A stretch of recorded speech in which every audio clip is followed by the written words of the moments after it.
बच्चों, आज मैं फिर वेलकम कर रहा हूँ आपका हमारा बायो की क्लास में। आपको पता है हम चैप्टर नंबर 9 कर रहे हैं, strategies in enhancement of food production. ठीक है। सो सबसे आज का क्वेश्चन है, फिशरीज़ क्या मेथड है, फिशरीज़ के कौन कौन से मेथड हैं, और आपको एडवांटेज बताना है कॉम्पोजिट फिश फार्मिंग का। तो बेटा, जिस तरह से खेतों में फसलें उगाई जाती हैं उसी तरह पॉन्ड्स के अंदर फिशेस को रिप्रोड्यूस किया जाता है, उनकी रेयरिंग की जाती है। जिस तरह से बेटा आपके चिकन फार्म होते हैं, फिर उसके बाद काऊ फार्म होते हैं, इसी तरह फिशेस के भी पॉन्ड्स होते हैं और वहाँ पे large amount of fish produce होती है, जिसको फ्रेश वाटर फिश प्रोड्यूस होती है, जिसको आसानी से मार्केट्स में बेचा जाता है और ये हेल्दी होती है। और साथ ही साथ इसकी जो न्यूट्रिशन कंटेंट होता है, न्यूट्रिएंट जो होते हैं इसके अंदर, खासकर जो प्रोटीन कंटेंट होता है वो भी बड़ा अच्छा और हाई होता है। तो दो तरह से फिशरी होती है। एक होती है कैप्चर फिशरीज, इसमें जी फिशेस को कैच किया जाता है नेचुरल रिसोर्सेज से। दूसरी होती है कल्चर फिशरीज, इसमें रेयरिंग ऑफ फिशेस को बिल्कुल रेयर किया जाता है आर्टिफिशियल वाटर सोर्स में, मतलब पॉन्ड्स खुद बना लिए जाते हैं। अच्छा, अब कॉम्पोजिट फिश फार्मिंग का एडवांटेज क्या है? एक तो जी जितने भी इकोलॉजिकल जोन्स हैं उनको हम अच्छे से यूज़ कर सकते हैं। ठीक है, हर जगह से हम लोग इसका इस्तेमाल कर सकते हैं। नंबर 2, कोई कंपटीशन नहीं होता अलग अलग तरह के फिशेस के बीच में। और नंबर 3, फिशेस मदद करती हैं एक दूसरे की ग्रोथ में। तो दो मेथड है फिशरी के, एक होता है कल्चरल फिशरी जिसके अंदर हम लोग फिशेस को फसलों की तरह प्रोड्यूस करते हैं, और कैप्चर फिशरी जिसके अंदर हम फ्रेश वाटर में से, किसी अच्छे रिवर में से, उसको इवन समुंदर में से भी हम उसको कैप्चर करके बेचते हैं या फिर उसको यूज़ में लेके आते हैं। नेक्स्ट क्वेश्चन, पैस्चुरेज क्या होता है? बेटा, पैस्चुरेज होता है वो सभी प्लांट जिनमें ढेर सारे फ्लावर लगते हैं और जो पोलन प्रोवाइड करता है, नेक्टर प्रोवाइड करता है हनी बीज को, और इनमें आते हैं मैंगो, नीम, जामुन, कोकोनट, रोज, मेज, सनफ्लावर। सो पैस्चुरेज क्या हो गया? वो प्लांट जो हनी बीज को नेक्टर प्रोवाइड करे, क्योंकि बच्चों नेक्टर से ही तो हनी बनता है। फिर है जी सिलेक्शन, डिफाइन करिए। सिलेक्शन एक तरह का डिफरेंशियल प्रोडक्शन है इंडिविजुअल का पॉपुलेशन में। ये कैसे अचीव करते हैं?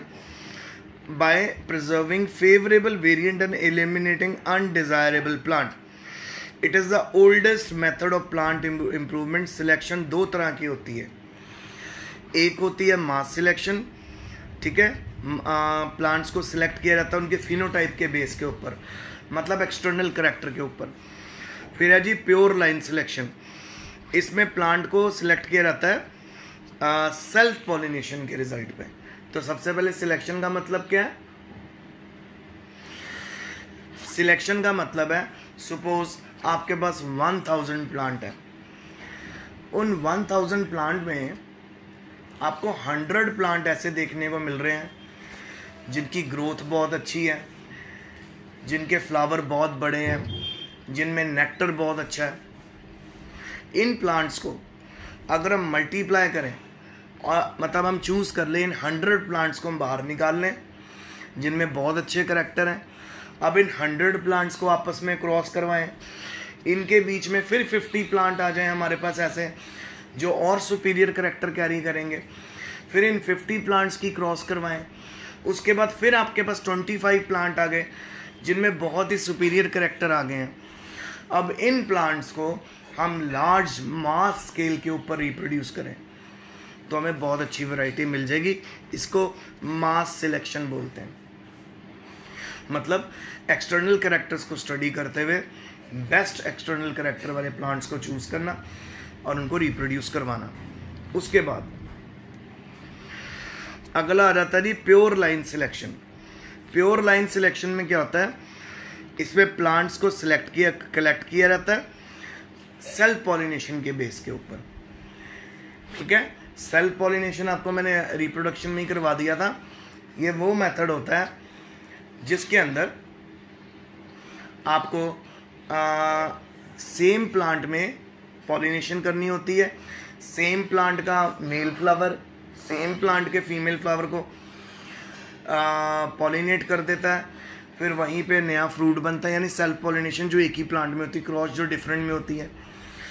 सो सेल्फ पॉलिनेशन के जो बेस्ट प्रोडक्ट होते हैं वो उसको हम प्योर लाइन में आगे बढ़ाते हैं। फिर है जी हमारे पास क्वेश्चन, हाइब्रिडाइजेशन का ऑब्जेक्टिव क्या है। हाइब्रिडाइजेशन का पहला ऑब्जेक्टिव है to produce a single variety having combination of good character. एक सिंगल वेराइटी प्रोड्यूस करना जिसमें गुड कैरेक्टर की सारी कॉम्बिनेशंस हो। Number 2, to exploit the utilized hybrid vigour, ठीक है। अगर हाइब्रिड विगर आ गया है, हाइब्रिड विगर आ जाता है जब बेटा जो रिप्रोडक्शन पावर है वो कम हो जाती है एनिमल्स के बीच में, ठीक है, और उनके जो कैरेक्टर्स हैं वो भी डिक्लाइन होने लग जाते हैं। तो उस केस में भी अगर हम हाइब्रिडाइजेशन करें, यानी डिफरेंट स्पीशीज़ को आपस में क्रॉस करवाएं, तो हाइब्रिड विगर भी ख़त्म हो सकता है। हाइब्रिड विगर कैसे आता है, अगर हम कंटिन्यूसली सेल्फ पॉलिनेट करते रहें या फिर इन ब्रीडिंग करते रहें एनिमल्स की, तो धीरे धीरे एनिमल्स के कैरेक्टर डाउन होने स्टार्ट हो जाते हैं, डिक्रीज होने शुरू हो जाते हैं, रिसेसिव होने शुरू हो जाते हैं। पर जब हम उनमें फॉरेन वैरायटी ऐड करने लग जाएं, क्रॉस ब्रीडिंग शुरू कर दें, तो क्रॉस ब्रीडिंग से क्या होता है कि उनमें नए कैरेक्टर दोबारा आने लग जाते हैं। आप देखिए, to increase and generate variation through recombination, जितनी ज़्यादा वेरिएशन होगी उतने ज़्यादा नए कैरेक्टर आपको देखने को मिलेंगे और उतना अच्छा डेवलपमेंट आप देखोगे।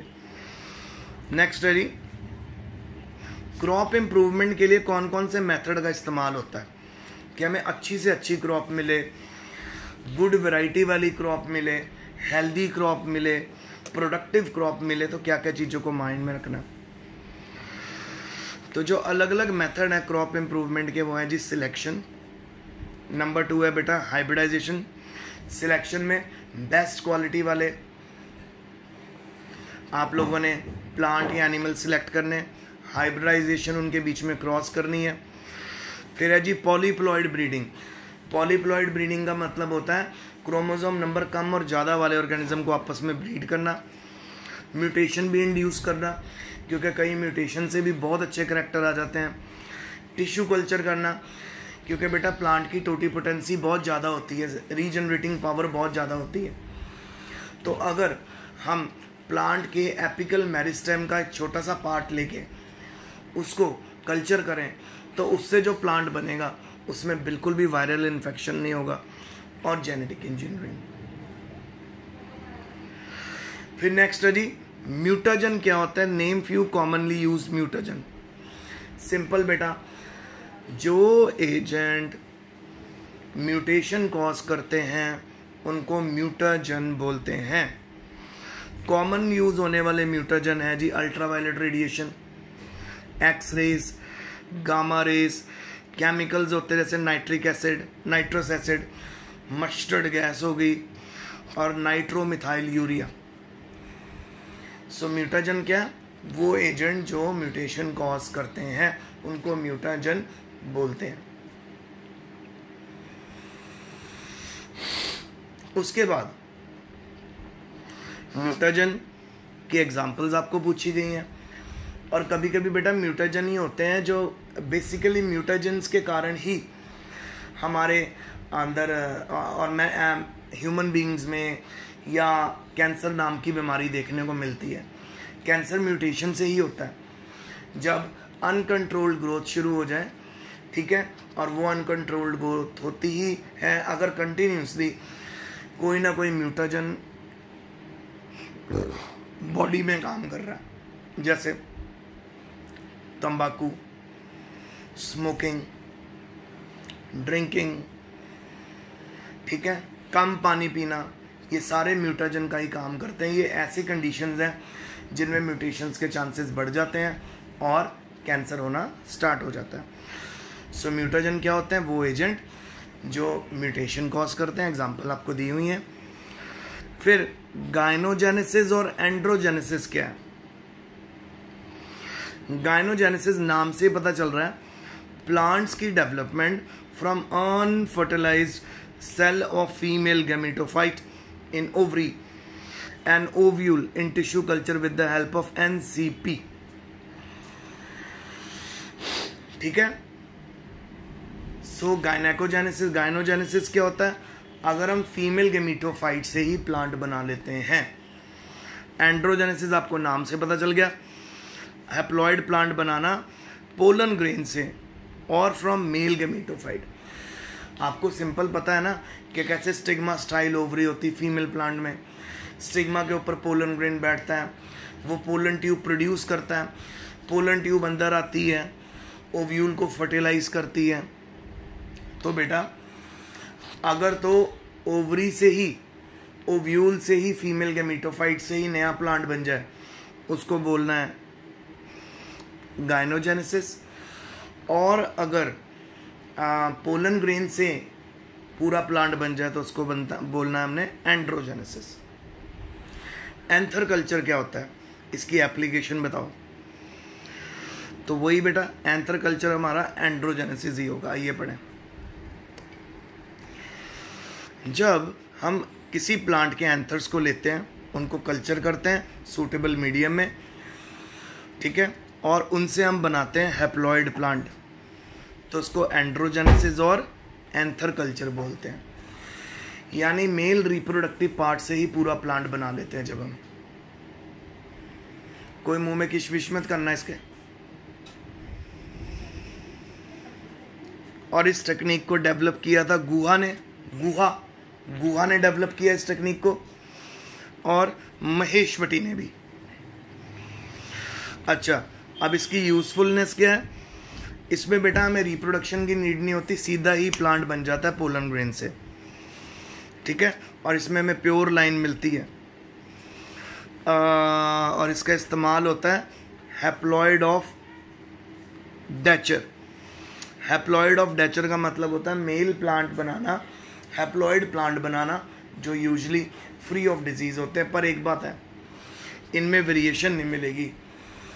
गायनेकोजेनेसिस में भी और एंड्रोजेनेसिस में वेरिएशन नहीं मिलेगी, क्योंकि हमने वो प्लांट जो सेक्सुअली रिप्रोड्यूस हो सकते थे उनको एसेक्सुअली बना दिया। और आपको पता है कि सेक्सुअल रिप्रोडक्शन के बिना वेरिएशन इज इम्पॉसिबल। फिर बेटा अगला क्वेश्चन है, सिलेक्शन क्या है? सिलेक्शन के दो मेथड बताओ। ये भी हम ऊपर कर आए हैं। सिलेक्शन है जी बेस्ट से बेस्ट प्लांट को चूज करना, फिनोटिपिकली देख लेना बेस्ट प्लांट जिसको एक्सटर्नल करैक्टर में अच्छा है, जीनोटिपिकली देख लेना बेस्ट प्लांट जो जेनेटिकली अच्छा है, और इन प्लांट्स को फाइनली लार्ज स्केल में प्रोड्यूस करना, उसको सिलेक्शन बोलते हैं। तो आपको ऑलरेडी बता दिया दो तरह की सिलेक्शन होती है, mass and pure line. Mass selection में एक्सटर्नल करैक्टर को देख के बेस्ट प्लांट चूज कर लिए जाते हैं, और प्योर लाइन सिलेक्शन में एक्सटर्नल के साथ साथ आपको इंटरनल करैक्टर्स भी देखने पड़ते हैं, phenotypic as well as genotypic. तो देखिए क्या है selection. The picking up of individual plants और group of plants having the desired character from a population, ठीक है, पिक कर लिया। एलिमिनेटिंग द अनडिजायरेबल वंस, जिनकी आपको नीड नहीं है उनको अनडिजायरेबल वन को एलिमिनेट कर देना, तो आपके पास बेस्ट क्वालिटी आ जाएगी। दो तरह की है mass selection. Plants are selected on the basis of their phenotype, अभी आपको बताया, उनके एक्सटर्नल कैरेक्टर के बेस पे प्लांट को सिलेक्ट कर लिया जाता है। फिर उसके बाद इनसे जो सीड मिलते हैं आपको, उनको अच्छे से टेस्ट किया जाता है और फिर इनको ग्रो किया जाता है। और प्योर लाइन में प्लांट को कलेक्ट किया जाता है, ठीक है, सेल्फ पॉलिनेशन के बेस के ऊपर, और कई होमोजाइगस इंडिविजुअल्स के अंदर पर्टिकुलर करेक्टर को माइंड में रखा जाता है। अगर वो पर्टिकुलर करेक्टर प्लांट में है तो उससे मल्टीपल प्लांट्स बनाए जाते हैं। तो आज बेसिक जो सबसे इम्पोर्टेंट बात आपने सीखी, गाइनोजेनेसिस और एंड्रोजेनेसिस। गाइनोजेनेसिस में फीमेल के मीटोफाइट से हैप्लॉइड प्लांट बनाना। हैप्लॉइड का मतलब बेटा 1n, क्रोमोसोम नंबर हाफ, जैसे 46 होता है डिप्लॉइड नंबर और 23 होता है हैप्लॉइड नंबर। फिर है जी हमारे पास एंड्रोजेनेसिस, इसमें पोलन से हैप्लॉइड प्लांट बनाना। सो बेटा ये आज का लेक्चर था, वो आपको समझ आया होगा। सो कोई भी क्वेरी है तो आप पूछ लेना, कल हम ज़रूर मिलेंगे। अगेन मैं आपकी एक गूगल मीट क्लास लगाऊंगा दोपहर में, सुबह या शाम को, और उस क्लास में आप अपनी सारी क्वेरीज कवर कर सकते हो। तो signing off for the day, stay home, stay safe, study hard and best of luck.